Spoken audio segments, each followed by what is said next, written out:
অত্যন্ত আশঙ্কাজনক অবস্থায় সিসিইউতে হাদি। গোটা চক্রকে চিহ্নিত করে দ্রুত বিচারের আশ্বাস প্রধান উপদেষ্টার। স্বজনদের সাক্ষাৎ। হাদির ঘটনায় অনেকেই ফায়দা লোটার চেষ্টা করছে, ষড়যন্ত্র আরও প্রকট হতে পারে বলেছেন তারেক রহমান। সবাইকে সতর্ক থাকার আহ্বান। হাদির খুনি শনাক্ত, ধরিয়ে দিতে 50 লাখ টাকা পুরস্কার ঘোষণা। হাদির উপর হামলার নির্বাচন বানচালের ষড়যন্ত্রেরই অংশ, অভিযোগ মির্জা আব্বাসের। সুদানের আবেইতে জাতিসংঘ ঘাঁটিতে সন্ত্রাসী হামলায় বাংলাদেশ সেনাবাহিনীর 6 জন শান্তিরক্ষী নিহত, আহত আরও 8 জন, জানিয়েছে আইএসপিআর। দেখছিলেন ক্রাউন সিমেন্ট সংবাদ শিরোনাম, এবার বিস্তারিত। রাজধানীর এভারকেয়ার হাসপাতালে চিকিৎসাধীন ইনকিলাব মঞ্চের মুখপাত্র ও ঢাকা ৮ আসনের স্বতন্ত্র প্রার্থী শরীফ ওসমান হাদির সার্বিক পরিস্থিতি অত্যন্ত আশঙ্কাজনক। তাকে ক্রিটিক্যাল কেয়ার ইউনিটে রাখা হয়েছে। শনিবার সন্ধ্যায় মেডিকেল বোর্ডের এক বিবৃতিতে এই তথ্য জানানো হয়। বোর্ড জানায়, গুলিবিদ্ধ ওসমান হাদির মস্তিষ্ক ব্যাপকভাবে ক্ষতিগ্রস্ত হয়েছে। অপারেশন সম্পন্ন হওয়ায় তাকে কনজারভেটিভভাবে ম্যানেজ করতে হচ্ছে। বর্তমানে তার কিডনির কার্যক্ষমতা ফিরে এসেছে। শারীরিক অবস্থা কিছুটা স্থিতিশীল হলেও আবারও ব্রেনের সিটি স্ক্যান করা হবে বলে জানানো হয় বিবৃতিতে। ব্রেন স্টর্মে ইনজুরির কারণে ব্লাড প্রেশার ও হার্টবিট ওঠানামা করছে। হার্ট রেট কমে গেলে টেম্পোরারি পেসমেকার লাগানোর জন্য টিম সার্বক্ষণিকভাবে রেডি রয়েছে। এর আগে গতকাল দুপুরে রাজধানীর বিজয়নগর এলাকায় দুর্বৃত্তের গুলিতে আহত হন এবং ঢাকা মেডিকেল কলেজে হাসপাতালে ভর্তি করা হয় তাকে। পরে শারীরিক অবস্থা সংকটাপন্ন হলে রাজধানীর এভারকেয়ার হাসপাতালে নেওয়া হয় ওসমান হাদিকে। এদিকে প্রফেসর ডক্টর মোহাম্মদ ইউনুসের সাথে সাক্ষাৎ করেছেন ঢাকা ৮ আসনের স্বতন্ত্র প্রার্থী ওসমান হাদির পরিবার। শনিবার সকালে রাষ্ট্রীয় অতিথি ভবন যমুনায় ওসমান হাদির ভাই আবু বকর সিদ্দিক, বোন মাসুমা এবং ইনকিলাব মঞ্চের 3 নেতা আবদুল্লাহ আল জাবের, ফাতেমা তাসনিম ঝুমা ও বোরহান উদ্দিন প্রধান উপদেষ্টার সঙ্গে সাক্ষাৎ করেন। ওসমান হাদির সর্বোত্তম চিকিৎসা নিশ্চিতে সরকারের পক্ষ থেকে সকল ধরনের ব্যবস্থা নেওয়া হয়েছে জানিয়ে প্রধান উপদেষ্টা বলেন, সারা দেশে তার জন্য দোয়া হয়েছে আর তার সর্বোত্তম চিকিৎসা নিশ্চিতে সকলেই চেষ্টা করছে। তার শারীরিক অবস্থা বিবেচনায় যদি দেশের বাইরে পাঠাতে হয়, সেখানে পাঠানোর প্রয়োজন হলে সরকার তার চিকিৎসার ব্যবস্থা করবে। এমন নৃশংস হামলার সাথে যারা জড়িত তাদের পুরো চক্রকে চিহ্নিত করে বিচারের আওতায় আনা হবে বলেও জানিয়েছেন প্রধান উপদেষ্টা। তিনি বলেন, দ্রুততম সময়ের মধ্যে অপরাধীদের গ্রেফতারে সক্রিয়ভাবে কাজ করছে আইনশৃঙ্খলা বাহিনী।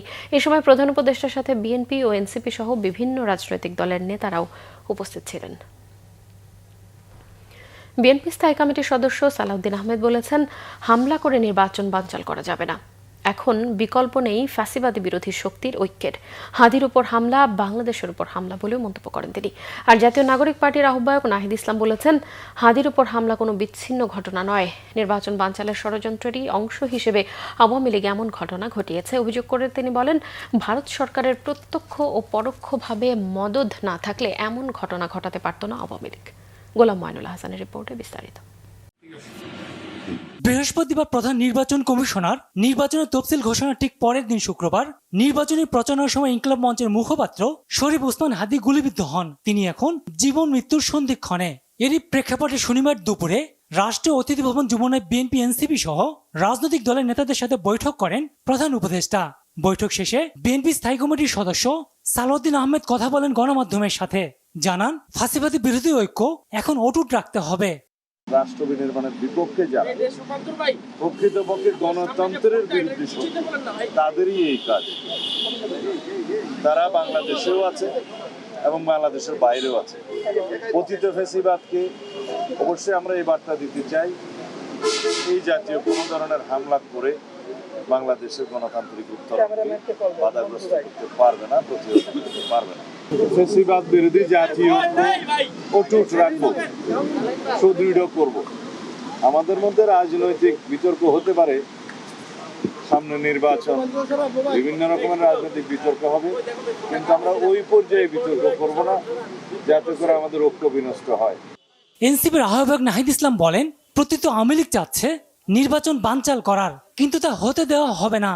এটা কোনো বিচ্ছিন্ন ঘটনাও না, এটা আওয়ামী লীগ যেই ষড়যন্ত্র ছক আঁকছে নির্বাচনকে ঘিরে, সেটার একটা শুরু বলা যেতে পারে। উপদেষ্টাকে আমরা বলেছি যে সরকারকে আরো কঠোর হতে হবে, নির্বাচন কমিশনের উপর সেই আস্থাটা থাকতে হবে যাতে তারা সবাইকে নিরাপত্তা দিতে পারে, এবং অবশ্যই ওসমান হাদির যারা হত্যা চেষ্টায় জড়িত, আমরা তাদেরকে তো অবিলম্বে আজকের মধ্যে আমরা গ্রেফতার চেয়েছি। একজন মৃত্যুদণ্ডপ্রাপ্ত গণহত্যাকারীকে ভারত সরকার আশ্রয় দিয়ে অলরেডি তারা একটা নৈতিক অপরাধ করেছে। এখন তারা বাংলাদেশকে অস্থিতিশীল করার জন্য সেই আওয়ামী লীগকে তারা সহায়তা করতেছে।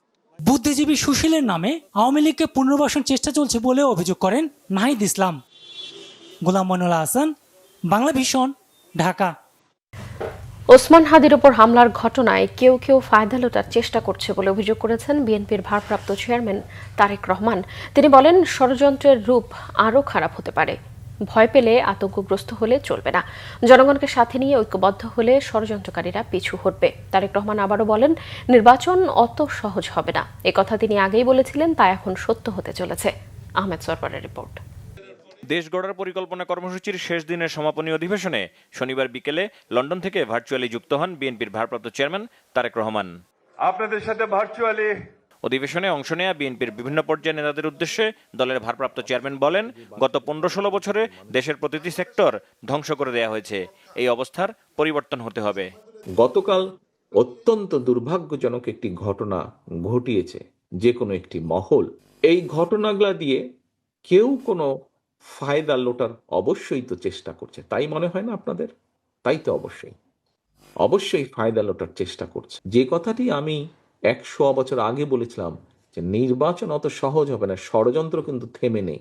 গত কয়েকদিনের ঘটনা, গতকালকের ঘটনা, চট্টগ্রামে আমাদের প্রার্থীর উপরে গুলিবর্ষণের ঘটনা, এই সব কিছু নিয়ে কিন্তু প্রমাণিত হচ্ছে যে যা আমি বলছিলাম তা কিন্তু সত্য হচ্ছে আস্তে আস্তে। কাজে আমরা যদি নিজেদের মধ্যে মতপার্থক্য কমিয়ে নিয়ে না আসি, আমরা যদি নিজেরা ঐক্যবদ্ধ না হই, সহকর্মীবৃন্দ, এই দেশ ধ্বংস হয়ে যাবে। দেশকে ধ্বংসের কিনারা থেকে আমরা তখনই বের করে নিয়ে আসতে পারবো। যেই ষড়যন্ত্রগুলো চলছে, বিভিন্ন সূত্র খবর বলছে এই ষড়যন্ত্র এখনই থেমে থাকবে না, এটা আরো খারাপ রূপ হতে পারে। কিন্তু আমাদের ভয় পেলে চলবে না, আমাদেরকে আতঙ্কগ্রস্ত হলে চলবে না, আমাদেরকে মানুষকে সাহস দিতে হবে, আমাদেরকে নিজেদেরকে ঐক্যবদ্ধ হতে হবে, আমাদেরকে মানুষকে, দেশের সাধারণ মানুষ, গণতান্ত্রিক আমি মানুষকে আমাদের ঐক্যবদ্ধ করতে হবে। আমরা যত ঐক্যবদ্ধ হব, আমরা যত সামনে এগিয়ে আসব, আমরা যত পরিস্থিতি তৈরি করব, যে কোনো মূল্যে নির্বাচন হতে হবে। এই পরিস্থিতি যত আমরা তৈরি করব, ষড়যন্ত্রকারীরা তত পিছু হটতে বাধ্য হবে। তারেক রহমান বলেন, যে পরিকল্পনাগুলো নিয়ে কথা হয়েছে সেই কাজগুলো যদি শুরু করা যায় তাহলে দেশের মানুষের ভাগ্য পরিবর্তন হবে। এই জন্য জনগণের সমর্থন প্রয়োজন। আমাদের আজকের লক্ষ্য হোক আমাদের এই পরিকল্পনাগুলোর বাস্তবায়ন কাজ শুরু করা। আমাদের আজকের লক্ষ্য হোক দেশে শান্তি, শৃঙ্খলা এবং আইনের শাসনকে প্রতিষ্ঠিত করা।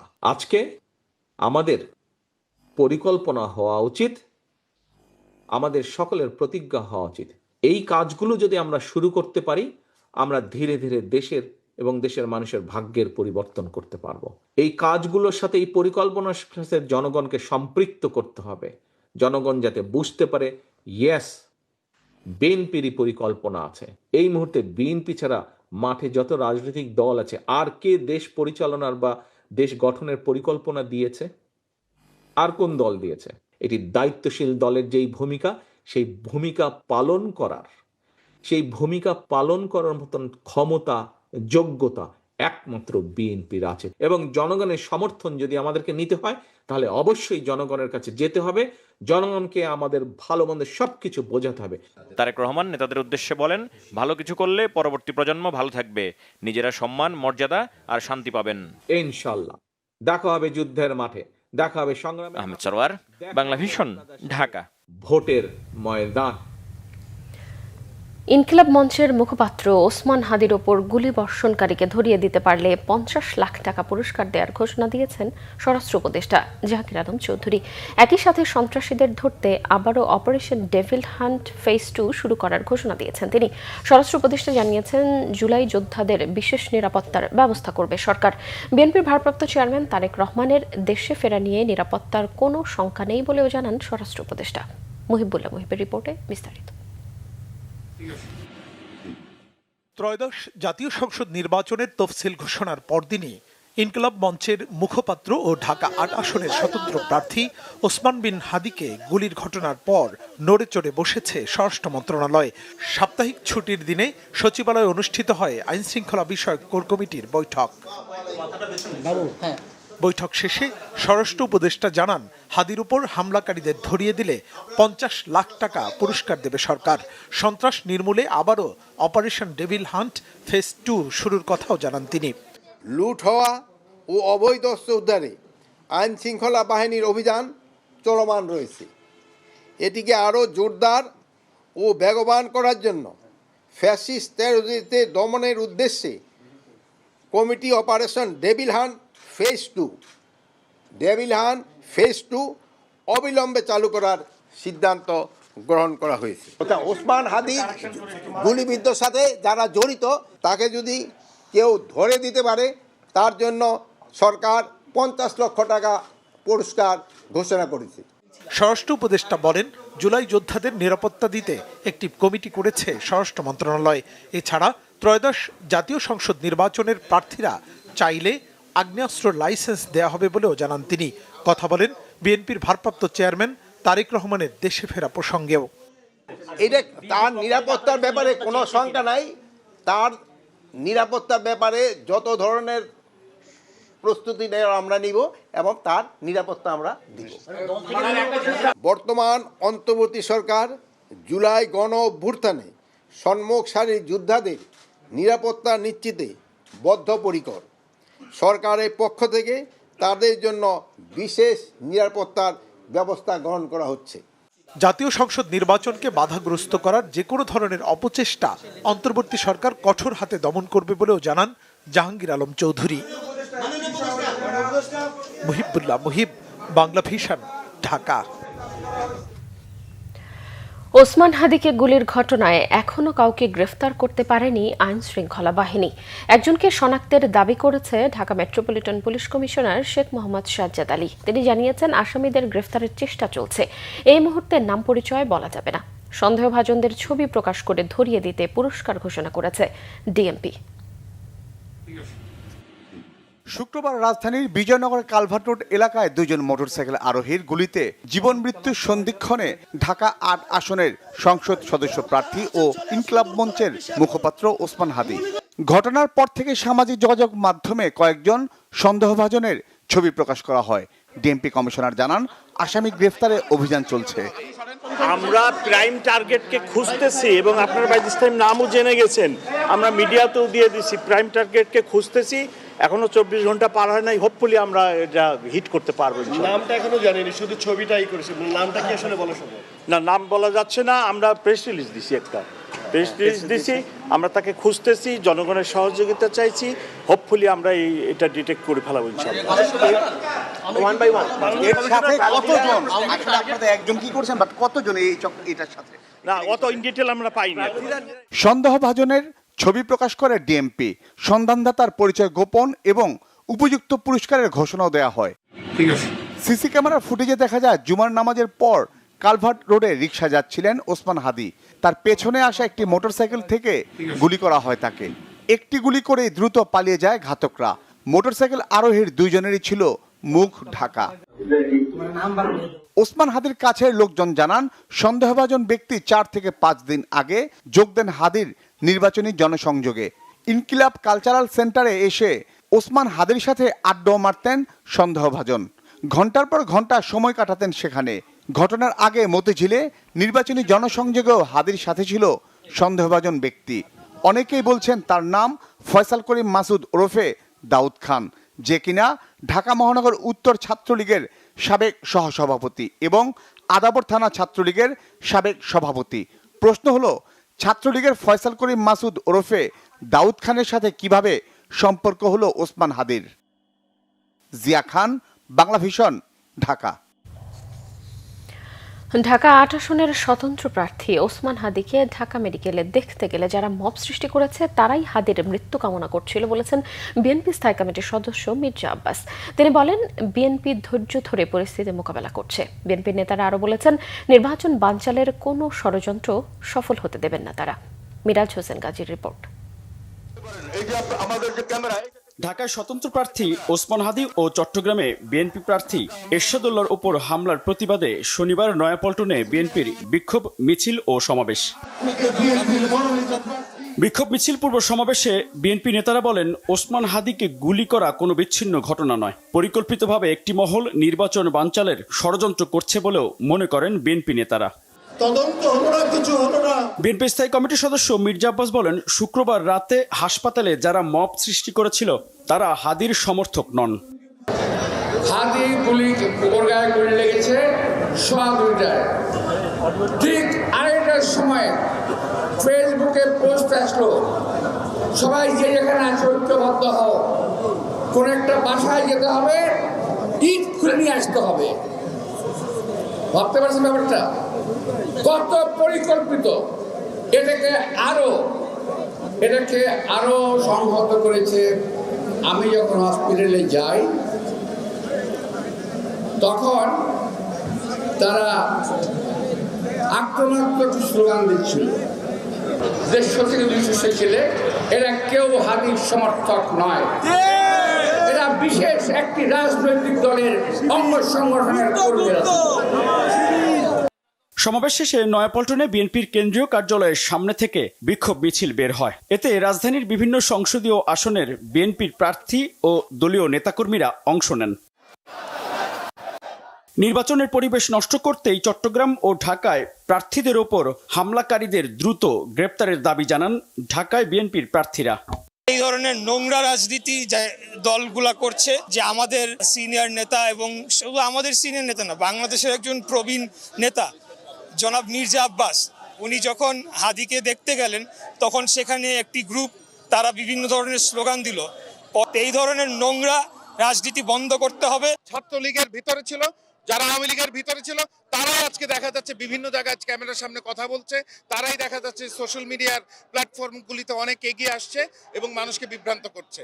আর এটা হলো একটা মহল নির্বাচনকে ভাঙচাল করার জন্য তারা একদম অতপ্রতভাবে জড়িত।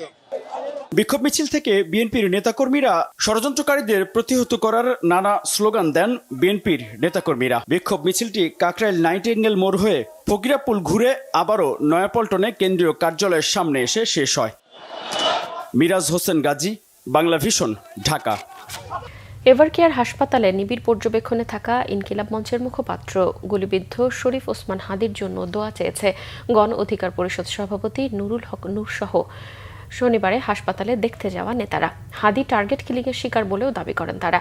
গণ অধিকার পরিষদের সাধারণ সম্পাদক রাশেদ খানের অভিযোগ, আওয়ামী লীগ নির্বাচন বানচালে 50 জনকে হত্যা টার্গেট নিয়েছে, তারই অংশ হিসেবে হাদিকে গুলি করা হয়েছে।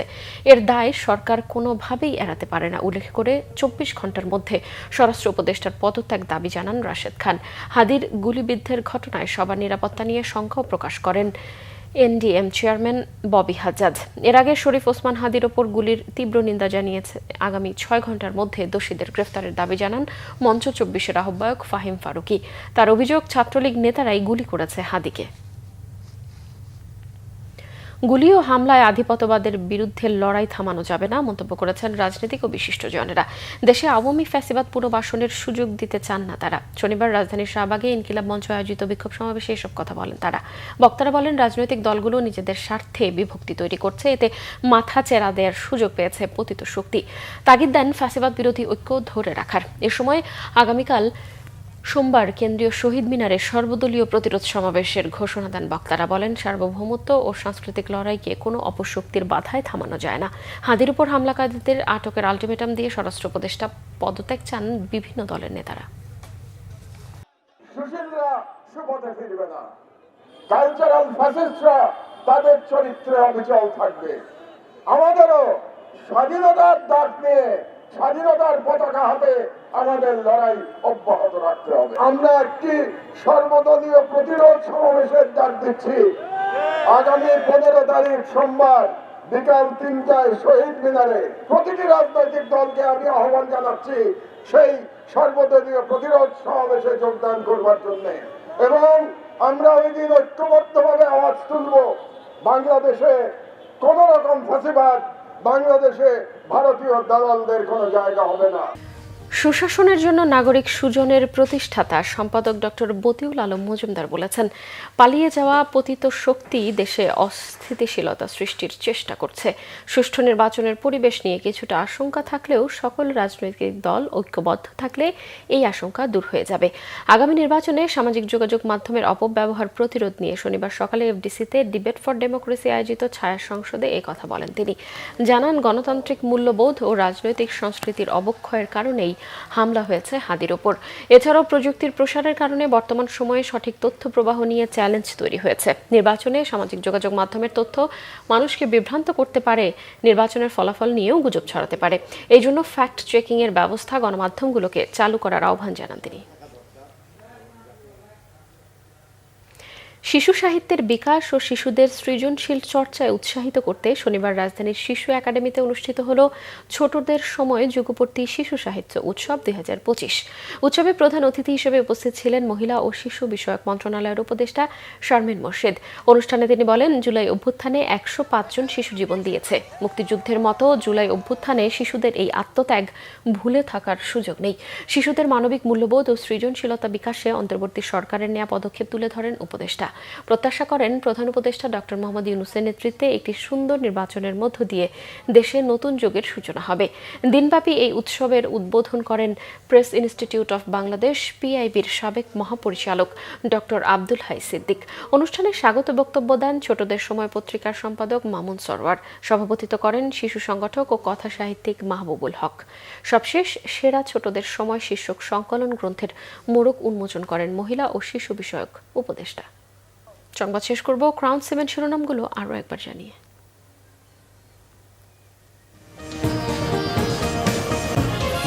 অত্যন্ত আশঙ্কাজনক অবস্থায় সিসিউতে হাদি। গোটা চক্রকে চিহ্নিত করে দ্রুত বিচারের আশ্বাস প্রধান উপদেষ্টার। স্বজনদের সাক্ষাৎ। হাদির ঘটনায় অনেকেই ফায়দা লোটার চেষ্টা করছে, ষড়যন্ত্র আরও প্রকট হতে পারে বলেছেন তারেক রহমান। সবাইকে সতর্ক থাকার আহ্বান। হাদির খুনি শনাক্ত, ধরিয়ে দিতে 50 লাখ টাকা পুরস্কার ঘোষণা। হাদির ওপর হামলা নির্বাচন বানচালের ষড়যন্ত্রেরই অংশ, অভিযোগ মির্জা আব্বাসের। সুদানের আবেইতে জাতিসংঘ ঘাঁটিতে সন্ত্রাসী হামলায় বাংলাদেশ সেনাবাহিনীর 6 জন শান্তিরক্ষী নিহত, আহত হয়েছে আরও 8 জন, জানিয়েছে আইএসপিআর। দর্শক, এই ছিল এখনকার মতো। পরের সংবাদ সকাল 7:30টায় দেখার আমন্ত্রণ রইল। এছাড়া বাংলাদেশের সংবাদ ও সংবাদ সংশ্লিষ্ট অনুষ্ঠান দেখতে ভিজিট করুন www.bbnews24.com ও facebook.com/banglavishnewse এবং সাবস্ক্রাইব করুন youtube.com/banglavishnewse। এতক্ষণ সঙ্গে থাকায় ধন্যবাদ সবাইকে।